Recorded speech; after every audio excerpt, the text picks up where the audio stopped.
I'm going to show you guys how I turn myself into a robot. Into a robot. I turn myself Into a robot. Into a robot. I'm still a robot. Dude, epic robot burp. Alright, so enough of that shenanigans. Before we start doing anything, I want to set up some things. So what we're going to do first is create an audio track and then a MIDI track. And then for our audio track, you can go ahead and rename that to voice.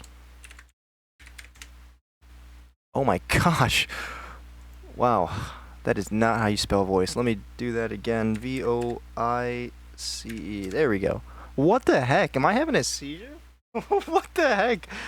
Oh my gosh. You know what? Just skip this part. And then for the MIDI group, we're gonna rename this faceplant. And then now we can go ahead and select both of our tracks and then group them. And then for this group, I'm just gonna rename it robot, or our robot voice. Sweet. Okay, so for our voice audio track, we can go ahead and grab a vocoder, EQ8, and limiter. And I am using Ableton's audio effects for this vocoder effect. The only plugin that I am going to use is faceplant. So we're gonna come down here to our faceplant group and insert our faceplant.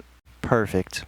And so inside of our voice audio track, I'm going to come down here to our vocoder where the carrier is at, and where it says noise, I'm going to click on that and hit external. And then from audio from, I'm going to choose our faceplant MIDI track, which is this blue track right here. So let's see, it's going to be this one right here. And for the number of bands, I'm going to click on 32. And then the release on our vocoder, I'm going to click on that and type in 200. For our EQ8, I'm just going to grab a high shelf shape and then boost the highs by 3. So I'm going to click on the gain and hit 3.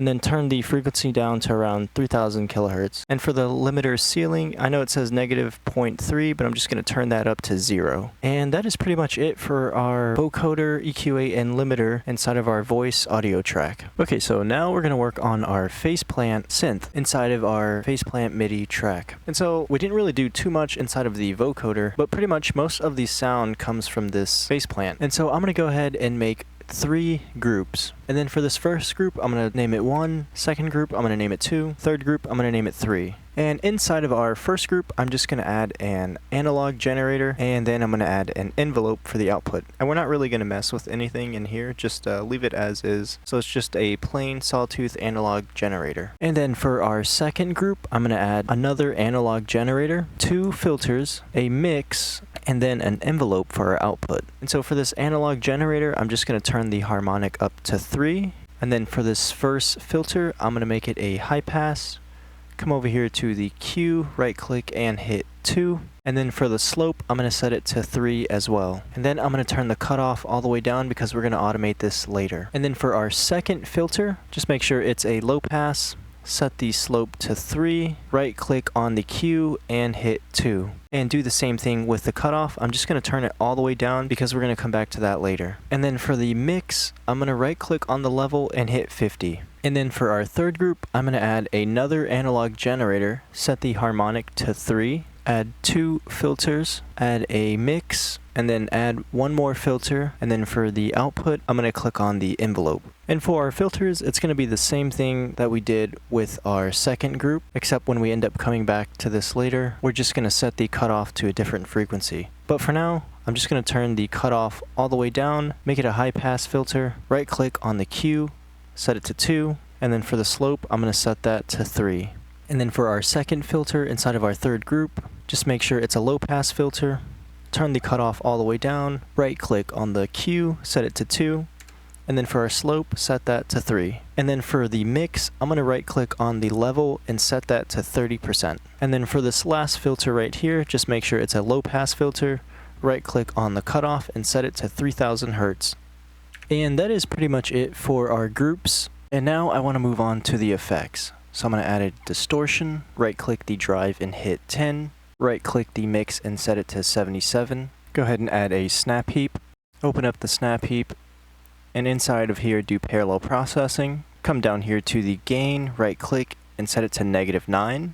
Add a filter table, so we're just going to use the default preset. Right click the cutoff, set it to 2243, turn the resonance all the way up. And then for the filter table, I'm going to turn the frame all the way up to 256, and then make sure the mix is at 100%. Then I'm going to add a disperser, set the amount to 30, turn up the pinch a little bit, right click on this frequency slope thing, and set it to around 2000 kilohertz.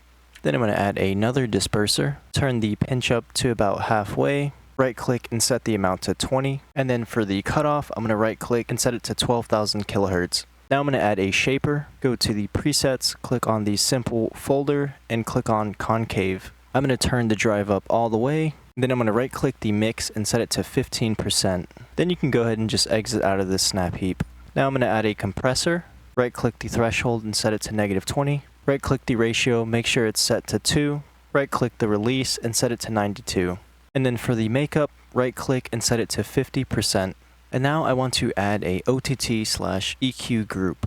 So I'm going to make a new group and rename it OTT/EQ. Then I'm going to add a multipass and a slice EQ. So inside of this multipass, for the pre-effects, I'm going to add a gain snap-in and set it to -5. So that way there's -5 decibels of gain reduction before it goes into the split frequency bands here. And so for our split 2 frequency, I'm going to right click on that and set it to 200. And I really didn't want to compress this or like add any sort of effects to the like lower sub frequencies of the sound.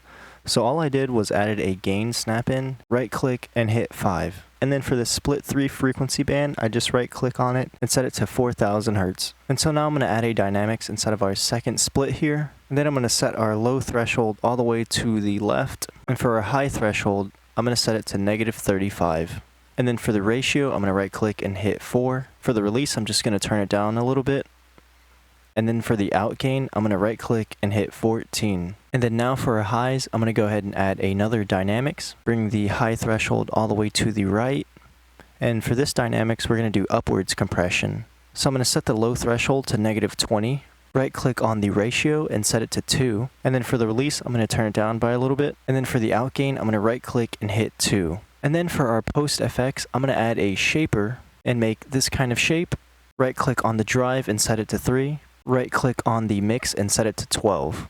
And that is pretty much it for this multipass. So I'm just going to exit out of this. And then for our slice EQ, we're just going to do a little bit of a boost. So I'm going to open this up, grab a peak filter, click somewhere on the spectrum, open up the filter settings, right click on the cutoff and set it to around 133 Hertz, right click on the gain and set it to 4. And so we're just adding 4 decibels of gain. Now we can go ahead and exit out of the slice EQ. And for the last couple of things here, I want to add another slice EQ and then a limiter. So I'm going to open up the second slice EQ, and then we're just going to do a little bit of mixing inside of here. And so I'm going to grab a high pass filter cut and 2 peak filters. And then I'm going to open up the filter settings. And so for our first high pass filter here, I'm going to set the slope to 36, right click the cutoff and set it to 40. So it's at 40 Hertz. I'm going to go ahead and zoom out of this slice EQ a little bit. And then for our first peak filter, I'm going to right click the cutoff and set it to 130. Right click the gain and set it to -7. And then for our second peak filter, I'm going to set the cutoff to around 2300. Right click the gain and type in 2.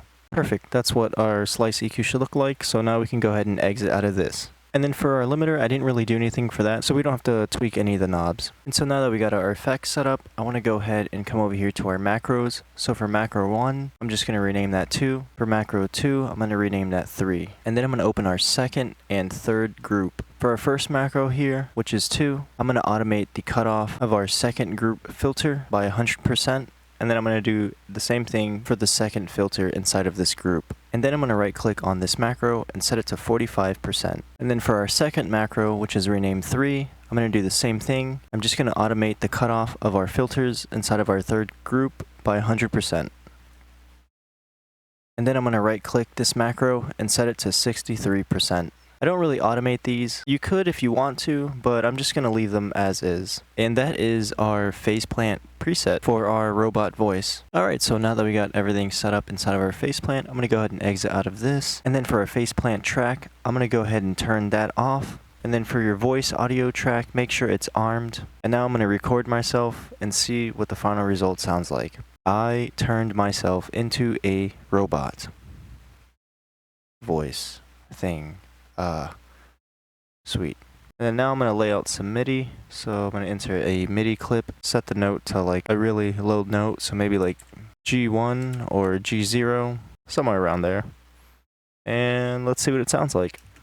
I turned myself into a robot. I turned myself into a robot. Sweet. And then of course you can always come in here inside of the vocoder EQ8 or even inside of the phase plant and do some tweaking if you're not satisfied with the sound. I think I'm going to turn the depth down a little bit for the vocoder. So I'm going to click on this and set it to 90% and see what it sounds like. I turned myself into a robot. Let's try messing with the formant. I turned myself into a robot. Or let's see, what about the gate? Or not the gate, the bandwidth. I turned myself into a robot. I turned myself into a robot. Alright, I kind of like that. I think I'm also going to boost up the highs of this EQ8. Instead of doing 3 decibels of gain, I'm going to do 5. I turned myself into a robot. I turned myself. And then I'm going to try 40 bands and see what it sounds like. I turned myself into a robot. Nah, I think I like 32 better. You can also mess around with the MIDI to get some different variations in your sound. So this is what I got after messing with the MIDI for a little bit. I turned myself into a robot. But that's how you turn yourself into a robot. I hope you guys enjoy, and I'll see you in the next one. Adios.